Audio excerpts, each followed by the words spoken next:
Gold, trusted gold buyers. మీరు తాకట్టు పెట్టిన బంగారాన్ని విడిపించి ఈ రోజు ఉన్న మార్కెట్ ధరకు కొనబడను.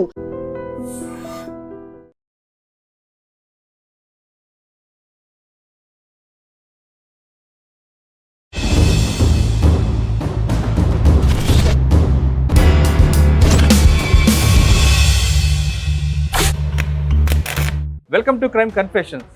గతంలో గ్రామాల్లో ఉన్న పరిస్థితి ప్రభావం లేదా భావజాలానికి ఆకర్షులయో లేదా తుపాకీ పట్టుకోవాలన్న కోరిక కోసం కొంతమంది అడుగుబాటు పట్టారు. అడవిలోకి వెళ్ళిన తర్వాత అనారోగ్య సమస్యలు అవ్వచ్చు, లేదా సమాజం మార్పులు అవ్వచ్చు, లేదా పార్టీలో విభేదాలు కావచ్చు. ఈ కారణాల చేత ప్రజల్లో నుంచి బయటకు వస్తున్నారు.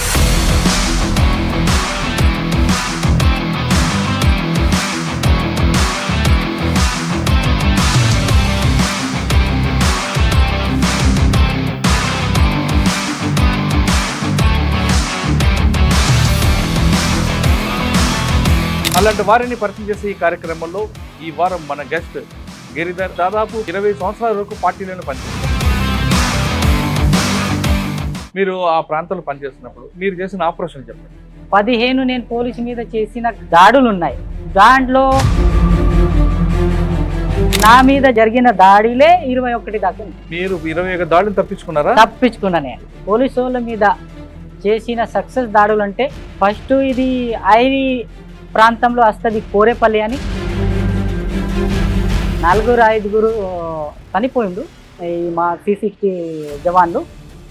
దాని తర్వాత మర్కేగాం, అక్కడ 15 మంది. దాని తర్వాత హత్తిగోట, పీజీలో అంటే మదన్వాడ SP గారు అప్పుడు పోయిండు మా దాడిలో, వినోద్ చౌబే. అప్పుడు 29 మంది చనిపోయారు. ఈ దాడిలో మాది మేర. పోలీసులు చనిపోయారు. వాళ్ళు మళ్ళీ మనుషులే కదా, బాధ మనుషులు. అక్కడ కొట్లాడేటప్పుడేమో బాధ అనిపించేది కాదు, కానీ వాళ్ళ తల్లిదండ్రులు ఆ పార్టీకి అంటే లక్ష్యం రీత్యా పోలీసులు టార్గెట్ కాదు, తుపాకీ పట్టుకొని ముందుకు వస్తున్నారు కాబట్టి వాళ్ళని కొట్టాలి. అంటే తుపాకీ పట్టుకోకుండా మనం పోరాటం చేయలేమంటారా? అంటే మాకు నేర్పింది అదే ముందు నుంచి, తుపాకీ లేకుండా రాజ్యం రాదు. ఇది ఒక కొట్లాడుకుంటూనే మేము పోయిన 15 దాకా. కానీ సాధారణంగా మావోయిస్ట్ పార్టీ దాడులు చేయాలంటే తెల్లవారుజామున రాత్రిలో చేస్తారు. ఎందుకు? పట్ట పగలంటే పొద్దున 7, 8, 9, 10 ఈ అంటే ఎందుకంటే రాత్రి మన పని నడుస్తుంది. అంటే IED పెట్టడం అన్నా మేమన్నీ తయారీలు చేసి పెట్టి పొద్దున కవర్లో ఉండేవి. అంటే పార్టీ అనగానే తుపాకీ పట్టుకు యుద్ధం చేయడమేనా, లేదా ప్రజల్లో మార్పు తిరవాలి, ప్రజలకు ఏం సమస్య ఉంది ఆ సమస్యకు అనుకూలంగా పార్టీ విధానం మార్చుకుందామని? ఒక తుపాకీతోనే రాజ్యం వస్తుంది అనేది ఒకటి, సేన లేకుంటే పార్టీ కూడా లేదు అనేది చెప్పేటోడు. మేము అదే అర్థం చేసుకున్నాం. ఇంకొకటేమో పార్టీ అని సేన, ఈ రెండింటిని నడిపేది ఏది? పార్టీ. కానీ మన పార్టీలో ఏం ఎక్కువైంది? మిలిటరీ ఎక్కువైంది. కొట్లాడ అంటే శత్రువులతోనూ కొట్లాడటమే, ఇదే ఎక్కువైంది. పార్టీని బలోపేతం చేసేది, మజబూత్ చేసేది ఏదైతే ఉన్నదో అది తక్కువైంది. 20 సంవత్సరాల పార్టీలో ఉన్న మీరు గిరిధర్ ఆపరేషన్ కగార్కి భయపడి వచ్చారా, లేదు ఇక్కడ పార్టీలో విధానాలు ఇప్పుడు జరుగుతున్న సమాజంలో మార్పులకు అనుగుణంగా లేవని వచ్చారా? ఆపరేషన్ కగార్ ఒకటి, కానీ రెండోది ఏమిటిదంటే ఇప్పుడు పార్టీ దీనికి ముందు నడవదు. మేము ప్రాణాలు ఇవ్వడానికి ఇన్ని సంవత్సరం చేసినా ఎప్పుడు పోయేది ప్రాణం. ఇవాళ ప్రాణాలు ఇచ్చేదానికి ఏమున్నది? కానీ ముందుకు పోయి మా ప్రాణాలు అర్పించిన ప్రాణాలు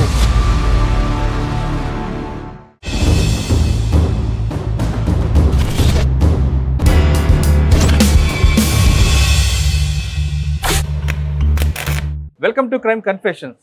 గతంలో గ్రామాల్లో ఉన్న పరిస్థితి ప్రభావం లేదా భావజాలానికి ఆకర్షులయో లేదా తుపాకీ పట్టుకోవాలన్న కోరిక కోసం కొంతమంది అడుగుబాటు పట్టారు. అడవిలోకి వెళ్ళిన తర్వాత వాళ్ళు ఏ కాలంతో సంబంధం లేకుండా ఆదివాసీల అభివృద్ధి కోసం కృషి చేశారు. ఒకవైపు పాములు, ఒకవైపు పోలీసుల మధ్య ఈ నిర్బంధం మధ్యన వాళ్ళు ఆదివాసీల్లో అభివృద్ధి చేయాలి, బడుగు బలహీన వర్గాల్లో చైతన్యం తేవాలి, ఆదివాసీలతో వాళ్ళకి రాజకీయ చైతన్యం కల్పించాలనే ఉద్దేశంతో వాళ్ళందరూ అడవిలోకి వెళ్ళారు. వాళ్ళు చేసిన త్యాగాల ఫలితమే ప్రభుత్వాలు కూడా కిందకు వచ్చి పేద ప్రజలకి అభివృద్ధి ఫలాలు అందిస్తుంది. అలాంటి వాళ్ళు కొంతకాలం పనిచేసిన తర్వాత అనారోగ్య సమస్యలు అవ్వచ్చు, లేదా సమాజం మార్పులు అవ్వచ్చు, లేదా పార్టీల విభేదాలు కావచ్చు. ఈ కారణాల చేత ప్రజల్లో నుంచి బయటకు వస్తున్నారు. అలాంటి వారిని పరిచయం చేసే ఈ కార్యక్రమంలో ఈ వారం మన గెస్ట్ గిరిధర్. ఆయన దండకార్యంలో స్టేట్ కమిటీ మెంబర్గా ఉన్నారు. ఆయన అంటే దాదాపు 20 సంవత్సరాల వరకు పార్టీలోనే పనిచేశారు. ఎందుకు పార్టీలోకి వెళ్ళారు, పార్టీలోకి వెళ్ళిన తర్వాత ఆయన చేసిన కార్యక్రమాలు ఏంటి, ప్రస్తుతం ఎందుకు పార్టీ నుంచి బయటకు వచ్చారు, పార్టీకి ప్రజలకి మధ్య దూరం పెరగడానికి ప్రధాన కారణం ఏంటో అన్నట్టు తెలుసుకుందాం. అన్న నమస్తే. నమస్తే. గిరిధర్ గారు ప్రస్తుతం దండకార్యం నుంచి బయటకు వచ్చి మనం గచ్చిరోలిలో ఇక్కడ సీఎం గారి ముందు సరెండర్ అయిన 2024లో ఆయన సరెండర్ అయ్యారు. ఎందుకు వెళ్ళారు, ఎందుకు వచ్చారనే విషయాన్ని అన్నట్టు తెలుసు. అన్న నమస్తే, చెప్పండి. మీరు పార్టీలోకి వెళ్ళారు, ఎంతకాలం పార్టీలో పనిచేశారు, పార్టీలో మీరు చేసిన కార్యక్రమాలు ఏంటి, ఎందుకు బయటకు వచ్చారు? ఈ ప్రశ్నకు సమాధానం చెప్పే ముందు గిరిధర్ యొక్క గ్రామం, గిరిధర్ గారి నాన్న అమ్మ పార్టీ వైపు ఎందుకు వెళ్ళాల్సి వచ్చింది చెప్పండి. నేను చిన్నగా ఉన్నప్పుడు మా ఊరికి దళం వస్తుండే. నేను 15 సంవత్సరాల్లో పోయినా. నేను ఏ ఊరన్నా మంది? కుండు. ఏటపాక, ఏటపల్లి మండలం వస్తుంది. ఏటపల్లి మండలం. అమ్మ నాన్న ఏం చేస్తుంటారు? నాన్న లేడు. నేను పార్టీలోకి పోయినాక ఆయన అనారోగ్యంతో చనిపోయింది. అంటే గ్రామాల్లోకి అప్పుడు దళం వచ్చేదా? దళం వచ్చేది. ఎవరు వచ్చారు అప్పుడు? జోగన్న. మా ఏటాపల్లి దళం అని జోగన్న కమాండర్ ఉండే. జోగన్న వచ్చి మమ్మల్ని పిలుచుకొని మాట్లాడేటోడు. అంటే ఇక్కడ పరిస్థితి ఎట్లా ఉన్నది మాకు 2-3 విషయాలు చెప్పేటోడు జోగన్న. అంటే ఇక్కడ ఏంటిది, ఇక్కడ ఫారెస్ట్ వాళ్ళది ఎక్కువ దబావు ఉండేది. అంటే ఫారెస్ట్ వాళ్ళు వచ్చి పీవార్లు చేసేటోళ్ళు, ముందు కొట్టేటోళ్ళు అని వసూలు చేసేటోళ్ళు, అదొకటి ఉండే. ఇంకొకటి అప్పుడు గవర్నమెంట్ ఆకుల తునకాకుల కోత ఉందే కదా, అది గవర్నమెంట్ పట్టేది. అప్పుడు కమ్మి పైసలు ఇచ్చేది మాకు. సో దాంతో ఈ తునకాకుల రేటు పెంచిండ్రు వీళ్ళు. ఇది కూడా లూటి అని సావుకారులు ఉండే చూడు, వీళ్ళది కూడా దోపిడీ ఇక్కడ నడుస్తుండే. ఇవి 2-3 విషయాలు చెప్పిండు. దీనికి కారణం ఇప్పుడు అర్థమవుతుంది. దీనికి కారణం అంటే ప్రభుత్వం అని వ్యవస్థ. కానీ మాకప్పుడు కారణం చెప్పేటోడు ఈ భారతదేశంలో ఈ అన్నిటికీ దోపిడీకి కారణం వ్యవస్థనే అని చెప్పేటోళ్ళు. కానీ అప్పుడు మాకు అర్థం కాలేదు. ఇప్పుడు అర్థమవుతుంది ఆ వ్యవస్థ ఇదొక దోపిడీకి కారణం, దీని వ్యవస్థని కూలగొట్టాలి అనేది ఇప్పుడు అర్థమవుతుంది. అప్పుడు చిన్నటోళ్ళు. ఇంకొక ఆయన సునీల్ అని ఉండి ఆయన ఇక్కడే సరెండర్ అయ్యాడు. ఆయన మాకు మొత్తం తయారు చేసిండు, మనం పార్టీలోకి పోవాలి, ఇది మంచిది అని. సో అప్పుడు నేను ఆలోచించిన పోవాలని. కానీ ఆయనను 1 సంవత్సరం తర్వాత రిక్రూట్ చేసిండు, నాకు ముందు తీసుకుపోయాడు. ఎందుకు అంటే ఆయన కొంచెం ఊర్లో పెద్ద మనుషులతో మంచిగా మాట్లాడేటోడు, ఆ ఊరిని తయారు చేసేటోడు. అందుకు ఆయనను అక్కడ పెట్టిండు. అంటే 1 సంవత్సరం తర్వాత ఆయనను తీసుకున్నారు. నాకేమో చిన్నగా ఉన్నాడు పిల్లగాడు. వస్తే అప్పుడు బాగా నడవడం ఇది ఉండే ఇక్కడ కూడా తిప్పలు. కానీ నేను పోయినా అంటే ఉత్సాహంతో. నాకు అదేం నడిచేది రాత్రి పగలు నడిచేది కూడా నాకు పెద్ద తిప్పలాగా కాలేదు. అట్లా నేను పార్టీకి పోయినా. మీకు ఎవరు బాధ్యులు అప్పుడు? మాకు బాధ్యులు ఆయనే, జోగన్ననే కమాండర్గా. ఆయనే బాధ్యులు కూడా ఆయనే ఉండే. పోయిన తర్వాత 1.5 సంవత్సరాలు నేను దళంలో పనిచేసిన, ఏటపల్లి దళంలో. తర్వాత నేను ఇప్పుడు సరెండర్ అయిన మన సోను దాదా గాడుగానే నేను పోయినా. సంవత్సరంన్నర పనిచేస్తారు కదా దళంలో. మీకు ఇచ్చిన బాధ్యతలు ఏంటి? అంటే ఏ కార్యక్రమం చెప్పడం, ఆదివాసులకి కావాల్సిన కార్యక్రమాలు చేపట్టడమా, లేదు మీరు అన్నట్లు తునికాకు సంబంధించిన సమస్య పరిష్కరించడం కానీ, లేదు సాగుకారుల రేట్ల దళార వ్యవస్థను తగ్గించడం, ఏ కార్యక్రమం మీకు ఇచ్చారు? మాకు అప్పుడు మేము నేర్చుకునేదే. అంటే ఊరిలో ముందు మీటింగ్ పెట్టేటోడు, కానీ అప్పుడు కమాండర్ ఒక్కడే మాట్లాడేది, అన్నీ చేసేది.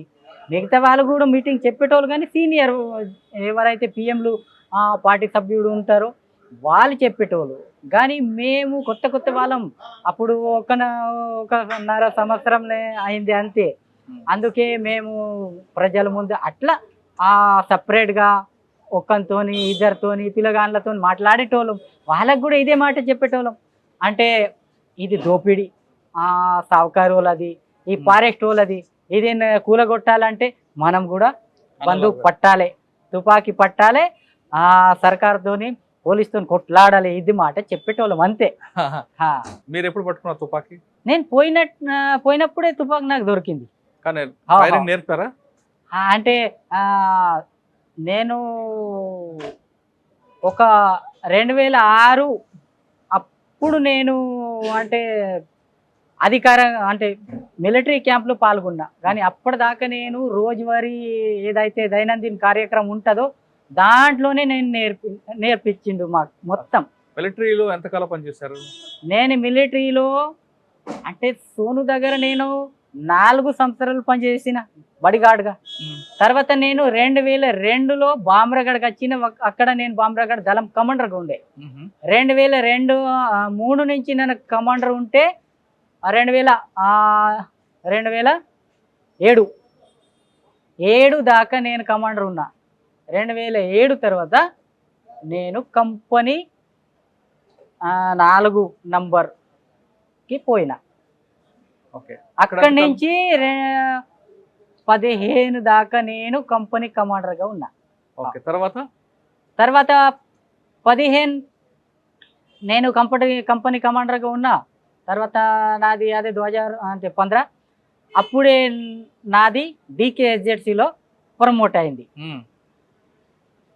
ప్రమోట్ అయినాక అంటే అప్పటిదాకా నేను ఇది 2009, 10, 11 దాకా ఇక్కడ గడిచిరోలు ఎన్ని అయితే ఇక్కడ కార్వాయి అంటే పెద్ద దాడులు జరిగినాయో ఆ దాడులలో నేను పాల్గొన్నా. సో దాంతో నాది కొంచెం సక్సెస్ అయింది. అట్లా నాకు ప్రమోషన్ కూడా దొరికింది. కమాండర్కి వెళ్ళారు. ఎంతకాలం చేస్తారు అక్కడ? నేను SZC మెంబర్ అయిన తర్వాత కంపెనీ 4 ఏదైతే ఉండేనో దాన్ని ఇడిచిపెట్టిన నేను. దాని అక్కడ బద్రు కమాండర్ అయ్యిండు, ఇన్ఛార్జ్ కూడా తర్వాత ఆయనే అయ్యిండు. నేను 2015 తర్వాత నేను పశ్చిమ sub zonal commander in chief అయినా. అంటే మొత్తం సౌత్ నుంచి నార్త్ దాకా గడిచిరోలి కమాండర్ ఇన్ చీఫ్ అయినా నేను. చీఫ్గా నేను 2020 దాకా చేసిన. 2020 నుండి 24 వరకు ఎక్కడ చేశారు? 2020 నుంచి 2004 దాకా నేను 2 కూడా పని చేసిన. ఏంటి? పశ్చిమ sub zonal commander in chief అని సౌత్ గడ్చిరోలి డివిజన్ సచివ్ కూడా పనిచేసిన 2. అంటే ఇది కసనూరు బోరియా ఘటన అయింది కదా, దాని తర్వాత సీను అని సచివ్ ఉండే సౌత్ గడ్చిరోలికి, ఆయన అక్కడ చనిపోయిండు కసనూరు బోరియాలో. తర్వాత ఎవరు ఇక్కడ లేరు లీడర్, ఆ బాధ్యత తీసుకునేటోళ్ళు. 2 బాధ్యతలు నాకు వచ్చినాయి అప్పుడు, మిలిటరీ అని ఆర్గనైజేషన్. బోరియా ఘటన చెప్పండి, ఏం జరిగిందో? బోరియా ఘటన ఒకటి అంటే అక్కడ 40 మంది మా సభ్యులు చనిపోయింది. దాంట్లో DVC నుంచి కింద దాకా ఉండే. అదొకటి అంటే పోలీస్ గెరావ్ హమ్లా, చుట్టుముట్టి చేసిన దాడి. దాంట్లో చనిపోయిన వాళ్ళు 8 మంది అయితే ఆ ఊరు నుంచి వచ్చిన మిలిషియా వాళ్ళు, మిగతా అన్ని పార్టీ వాళ్ళు. ఒకసారి మనం వెనక్కి వెళ్దాం. బోరియా ఘటన కన్నా ముందు మీరు తుపాకీ పట్టుకున్న తర్వాత మిలిటరీ ఆపరేషన్ స్టార్ట్ చేసిన దగ్గర నుండి ఒక్కొక్క దశ నుంచి మారుకుంటూ పార్టీ మీకు ప్రమోట్ చేసుకుని వచ్చిన తర్వాత బస్తర్ కమిటీకి నార్త్ అన్ని అంటే సౌత్ నార్త్ అన్నిటికీ మీరే అయ్యారు. మీరు చేసిన అభివృద్ధి కార్యక్రమాలు ఒకసారి చెప్పండి. ఇక్కడ పరిస్థితి మేము అభివృద్ధి అంటే గడ్చిరోలిలో కసనూరు బోరియా ఘటన అయిన తర్వాత మేము తీసుకున్న ప్రోగ్రాం ఏంటిదంటే ఈ గడ్చిరోలిలో మా పార్టీని ఎట్లా నిలబడ్డాలి అంటే కొత్త రిక్రూట్ని ఎలా తెవ్వాలి, జనంతోని కనెక్ట్ ఎట్లా కావాలి, వాళ్ళ సమర్థం ఎట్లా పెంచాలి దేని మీద బాగా మేము ఫోకస్ చేసినాం. కానీ మాకు క్రమంగా మొత్తం దెబ్బతినుడే అయింది గడిచిరోలిలో. ఎందుకు ప్రజలు మీకు దూరం అయ్యారు? అంటే ప్రజలు ఈ పోలీస్ డిపార్ట్మెంట్ ఏదైతే ఉన్నదో ఈ కసనూరు బోరియా తర్వాత ఇంకా అంటే హెవీ అయింది. అంటే ఊళ్ళల్లో పోవుడు, సంక్షేమ కార్యక్రమాలు తీసుకొచ్చుడు, ప్రజలకు పంపిణీ చేసుడు, ఇంకా ఇటువంటి వచ్చిన తర్వాత జనాలు కూడా ఏమైందంటే ఇది ఒక దిక్కు అయితేనేమో పార్టీ నష్టమవుతుంది, పార్టీ దెబ్బతింటుంది. ఒక దిక్కేమో పోలీసులు ఎక్కువ హెవీ అవుతున్నారు పార్టీ మీద, ఒక దిక్కేమో రిక్రూట్ రావడం లేదు. అట్లా ఉండేటోళ్ళు ఉన్నారు కానీ దాంట్లో ఏం డెవలప్ అనేది లేదు. అదే ఎందుకు అంటున్నా అంటే దీంట్లో మనం జనాలు పార్టీ పోతే జనాలు పార్టీని కాపాడడానికి బాగా ప్రయత్నం చేసేటోళ్ళు. కానీ ఊళ్ళలో నేటి కాలంలో ఊళ్ళలో ఏమైందంటే అన్ని ఊళ్ళలో మొబైల్ వచ్చేసింది. దాంతో నెట్వర్క్ పెరిగింది. ఎవరి సమాచారం ఇటు ఇస్తారో మా ముందు ఉన్నోళ్ళ పిలిచేటోళ్ళ మా కలిసేటోళ్ళ అది కూడా తెలియనట్టు అయింది. అట్లా ఎన్కౌంటర్లు బాగా అయినాయి ఇక్కడ.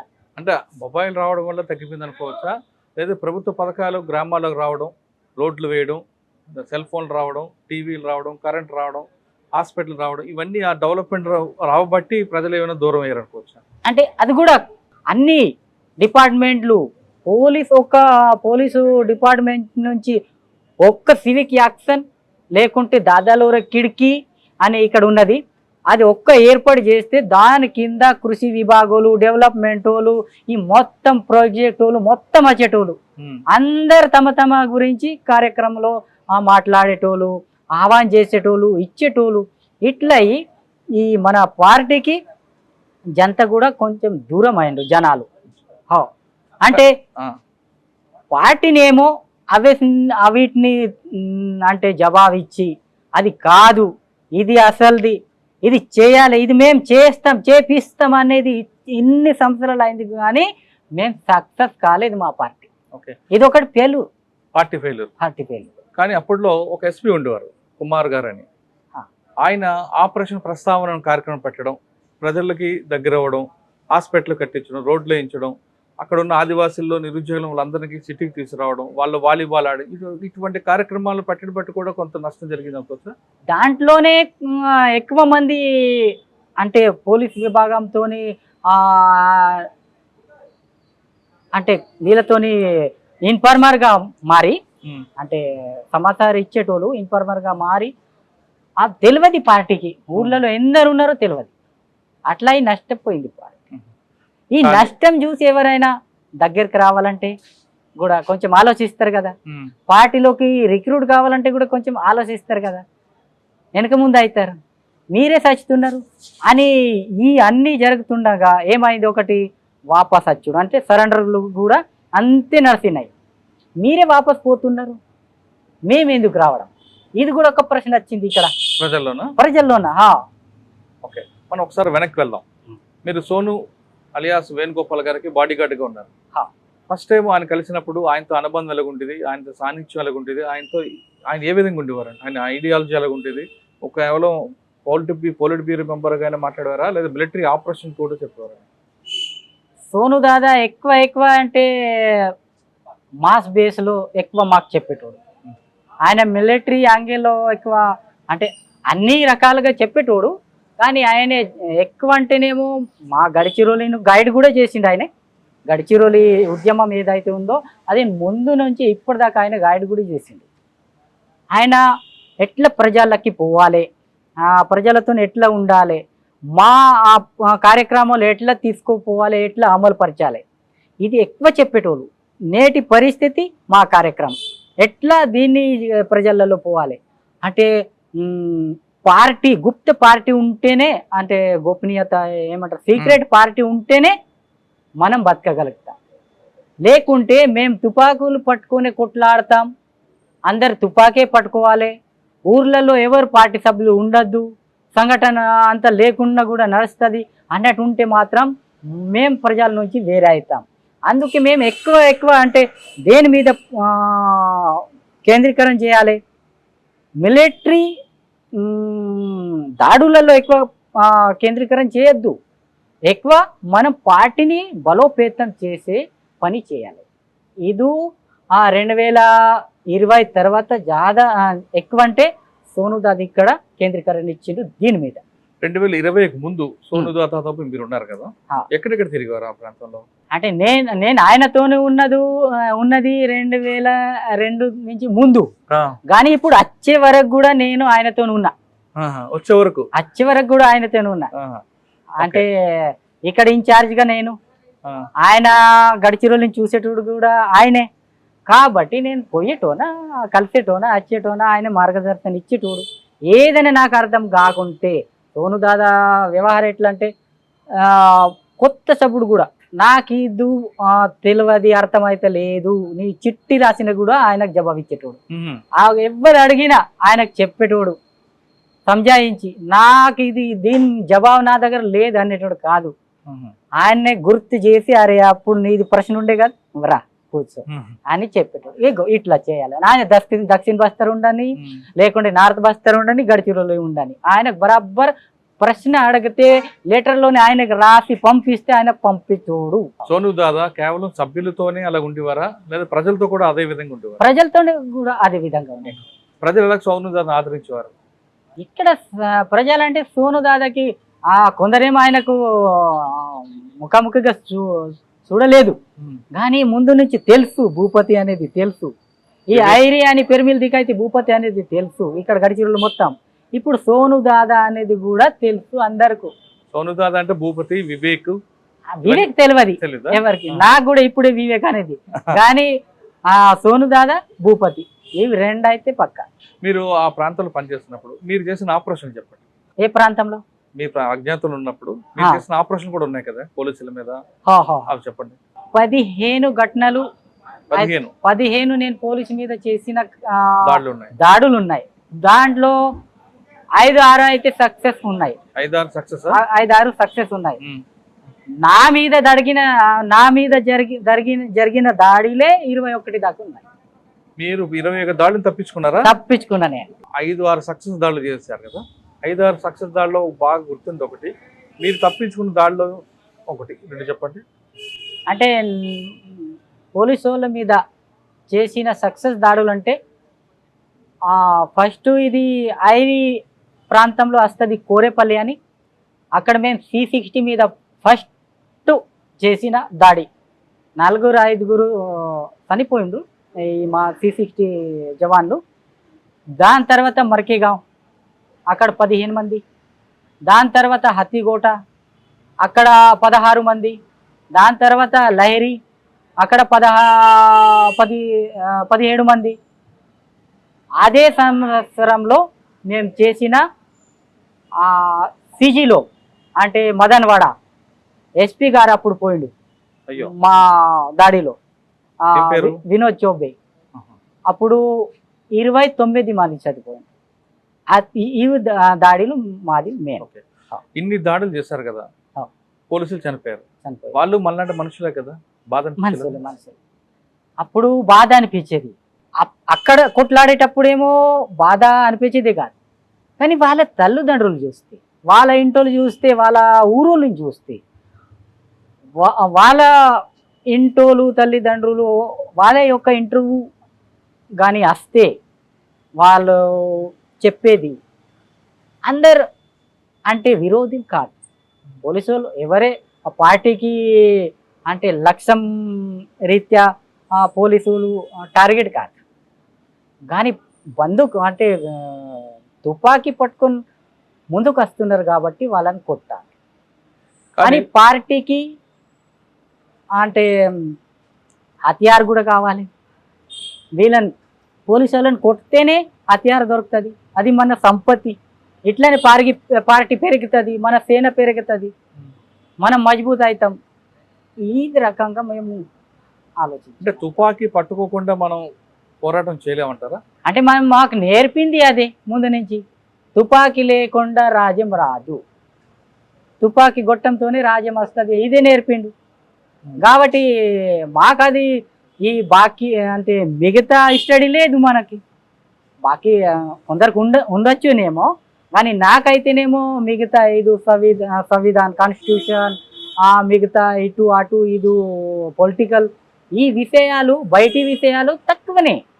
ఇది ఒక కొట్లాడుకుంటూనే మేము పోయిన 15 దాకా. కానీ మీరు చంపిన దాంట్లో ఆదివాసులు కూడా ఉన్నారు, ఆదివాసులు కూడా చనిపోయారు.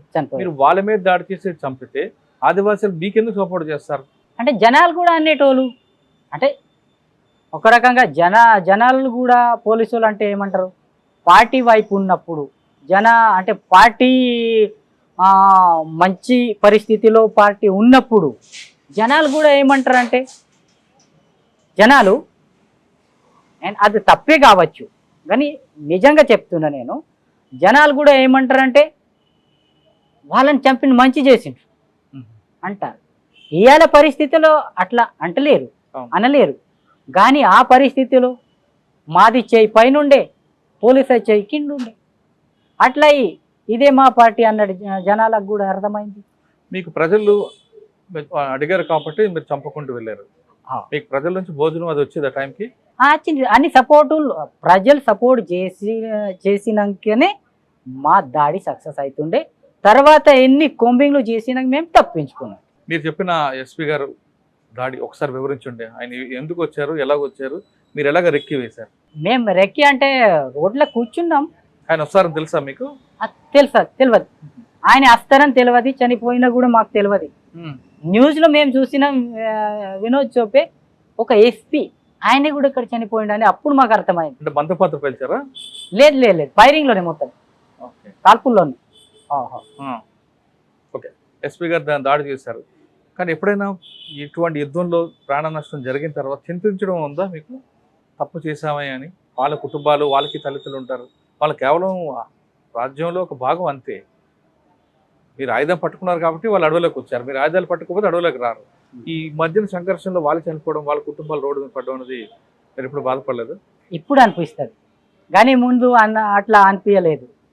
ఎందుకంటే వాళ్ళు మా శత్రువు వీళ్ళని శత్రువు అంటలేము, కానీ తుపాకీ పట్టుకొని వస్తారు, వాళ్ళు కూడా మమ్మల్ని చంపుతారు. అందుకే మనం కూడా వాళ్ళకి చంపాలి. వీళ్ళని చంపినాకనే దారి తీస్తుంది అంటే మన వ్యవస్థని మేము పట్టుకోగలుగుతాం. ఓకే, అది కాస్త పక్కన పెడితే మీ వ్యక్తిగతంగా వెళ్దాం.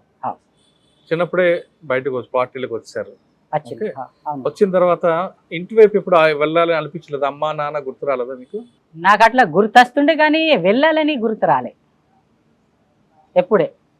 అంటే మేము ఒక ఫ్లోతోనే ఉన్నాం కదా, అప్పుడు ఇటు అటు చూస్తే మొత్తం ఈ పార్టీ విలీనమైన తర్వాత బాగా దాడులు పెరిగినాయి. ఎంసీసీఐ పీపుల్స్ వార్ విలీనమైన తర్వాత మావోయిస్ట్ పార్టీ ఏర్పడినాక చాలా దాడులు పెరిగినాయి. అదొక ఉత్సాహ లాగా అయింది. అట్లా ఈ ఇంటికి రావడం అనేది ఎప్పుడు ఆలోచన రాలేదు. కానీ సాధారణంగా మావోయిస్ట్ పార్టీ దాడులు చేయాలంటే తెల్లవారుజామున రాత్రిలో చేస్తుంది. ఎందుకు అంటే పట్టపగలు చేస్తే చాలా తక్కువ కనిపిస్తుంది. అంటే రాత్రి పట్టపగలంటే పొద్దున 7, 8, 9, 10 ఈ సమయం. అంటే ఎందుకంటే రాత్రి మన పని నడుస్తుంది మొత్తం. అంటే ఐఈడి పెట్టడం అన్నా, ప్లాంట్ చేసుడైనా ఎప్పుడు ఈ బూర్జువా ఫోర్సెస్ ఏమో రాత్రి తమ బ్యారక్లో ఉంటారు, వాళ్ళు కూడా చేస్తారు ఇప్పుడు. కానీ ఓవరాల్ చూస్తే వాళ్ళు బ్యారక్లో ఉంటారు. రాత్రి మేము అన్ని తయారీలు చేసి పెట్టి పొద్దున కవర్లో ఉండేటోరు. వాళ్ళు పొద్దునే ఒకవేళ పెట్రోలింగ్, సర్చింగ్, ఈ గస్తీ వస్తే అప్పుడే దాడి అయ్యేది. దాడి జరిగిన తర్వాత మీరు రిట్రీట్ అయిపోతారు. అయిన తర్వాత కలుసుకున్నప్పుడు దాని మీద చర్చ జరుగుతుందా? అంటే దాంట్లో నష్టం జరిగినా లాభం జరిగినా లాభం జరిగినా చర్చ జరుగుతుంది. రివ్యూ చేస్తాం. అంటే తప్పెక్కడైంది, మేము ఎందుకు పూర్తిగా సక్సెస్ కాలేదు, సక్సెస్ అయినాం కానీ అది కూడా అంటే సఫలమా విఫలమా, దాంట్లో గుణపాఠాలు తీసుకోవడం ఉంటుంది దాంట్లో. ఒకవేళ విఫలమైంది అనుకోండి, ఏం చేస్తారు అప్పుడు? విఫలమైతే అంటే ఈ దాడిలో ఎట్లా విఫలమైన మేము? ఆ, ఈ దాడిలో విఫలం ఎక్కడైనా కమాండర్ దగ్గర పేలూరు ఉన్నదా? అంటే మొత్తం అదొక మిలిటరీ పరంగా కోఆర్డినేషన్ చేసేది, మేనవరింగ్ చేసేటప్పుడు కమాండర్ ఫెయిల్ అయిందా ఆదేశాలు ఇచ్చేటప్పుడు? లేకుంటే ఆదేశాలు సరిగా నచ్చినాయి కానీ అదొకటి అసాల్ట్ టీం, లేకుంటే రేర్ టీం, లేకుంటే ప్లాంక్ అటాక్ టీం, దాని లోపం ఉన్నదా? ఇది మొత్తం చర్చిస్తాం. చర్చించి ఇగో ఇది ఇది ఇది ఫాల్ట్ ఉన్నది, అందుకే మీరు ఇది చేయలేదు, అందుబడి ఇది విఫలమైంది. ఎగో ఈ టీం చొరవ చేసి అడ్వాన్స్ అయింది కాబట్టి ఇది సక్సెస్. ఇలా ఉండాలి. రేపు ఇది గుణపాఠం, ఇది ఫెయిల్ అయింది, ఇది గుణపాఠం తీసుకొని రేపు వచ్చే ఇంకొక దాడిలో మనం ఇది చేయద్దు. అంటే పార్టీ అనగానే తుపాకీ పట్టుకు యుద్ధం చేయడమేనా, లేదా ప్రజల్లో మార్పు తెరవాలి, ప్రజలకు ఏం సమస్య ఉంది ఆ సమస్యకు అనుకూలంగా పార్టీ విధానం మార్చుకుందామని ఉందా? ఇదొకటి విధానం అంటేనేమో ఒక తుపాకీతోనే రాజ్యం వస్తుంది అనేది ఒకటి, కానీ తుపాకీ అంటే సేన లేకుంటే పార్టీ కూడా లేదు అనేది చెప్పేటోళ్ళు. మేము అదే అర్థం చేసుకున్నాం. అంటే 2-3 ఉన్నాయి కదా, ఒకటేమో ఈ సంయుక్త మోర్చా అంటారు, ఇంకొకటేమో పార్టీ అని సేన. ఈ రెండింటిని నడిపేది ఏది? పార్టీ. కానీ మన పార్టీలో ఏం ఎక్కువైంది?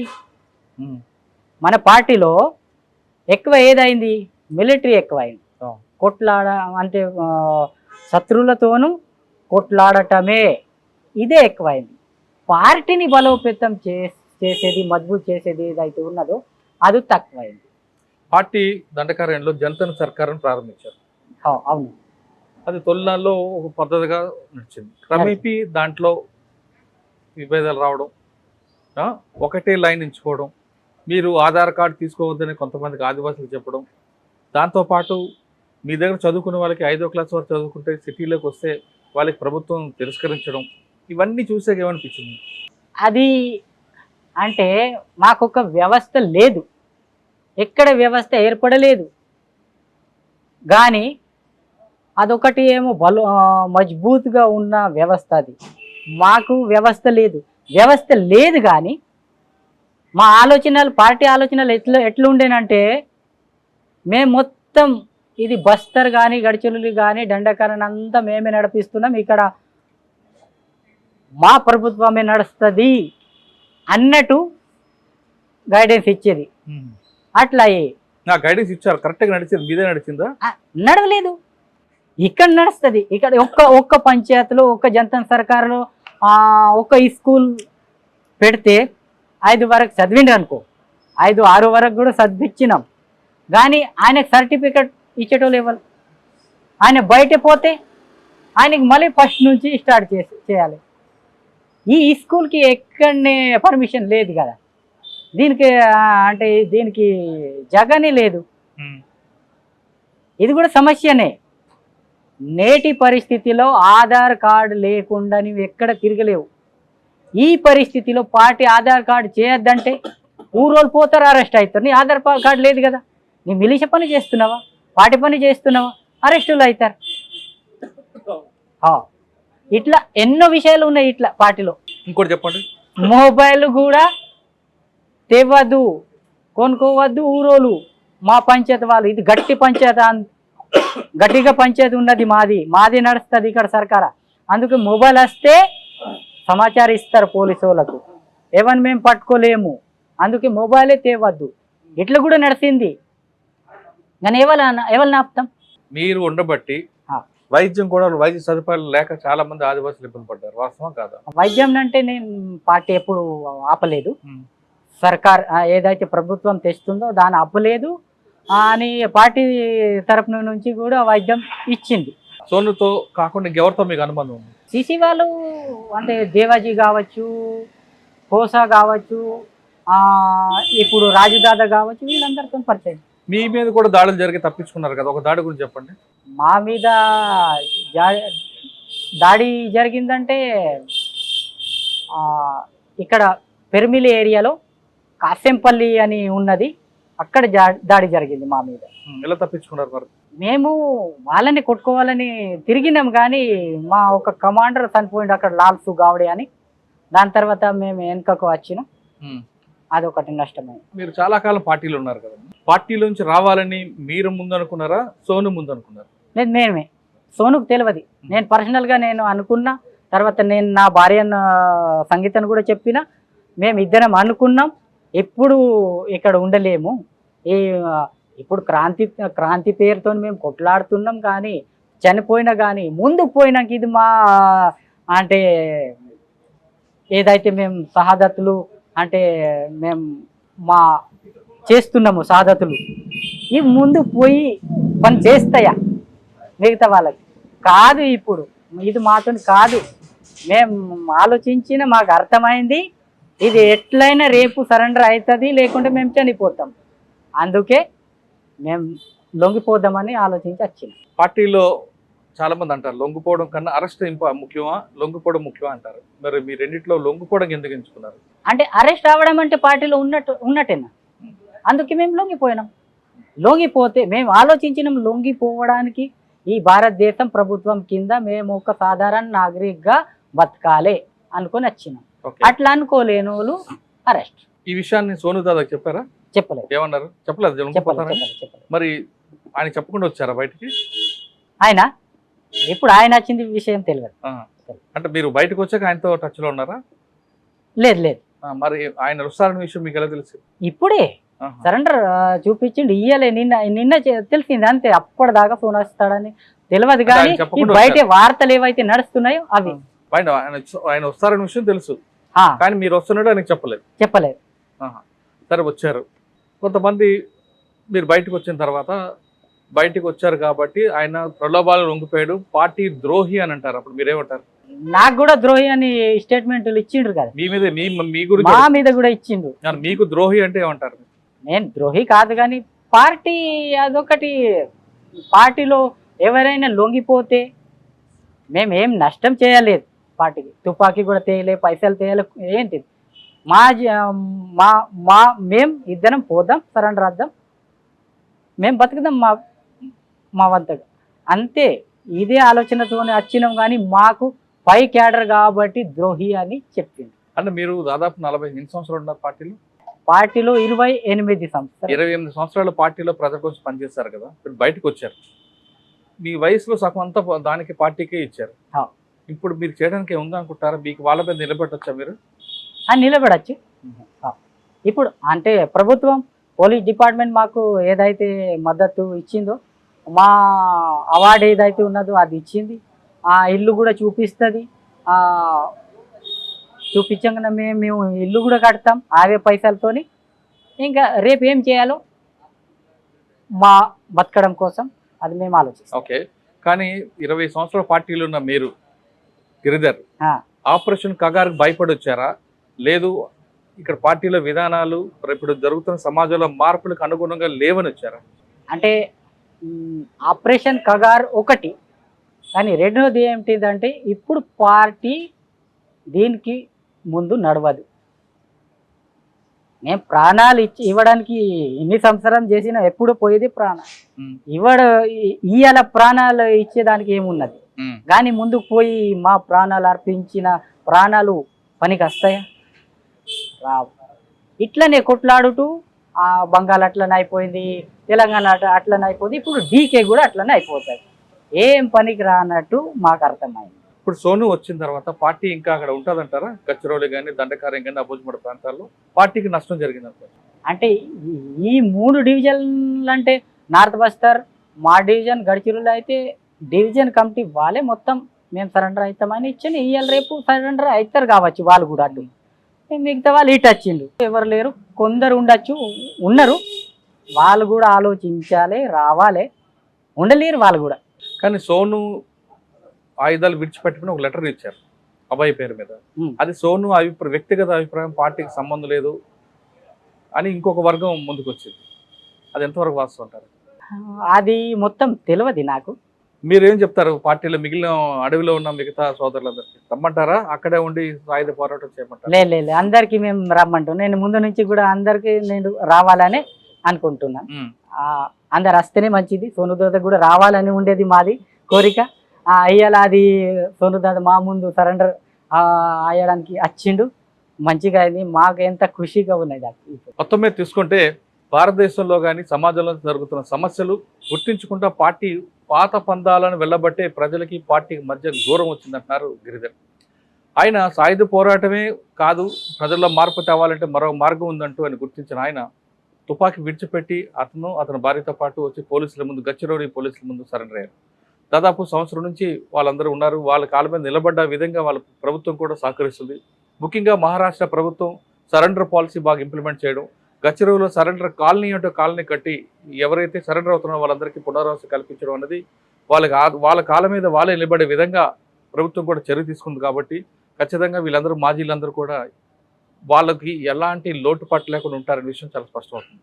ఇక గిరిధర్ చెప్తున్నట్లుగా ఖచ్చితంగా పార్టీలు ఇప్పుడు ఎవరైతే దండకారు ఉన్నారో వాళ్ళందరూ బయటికి రండి. ఖచ్చితంగా ప్రభుత్వం కూడా ఎక్కడ గ్రామాల్లో డెవలప్ చేయాలో ఆ గ్రామాల్లో డెవలప్మెంట్ చేస్తుంది.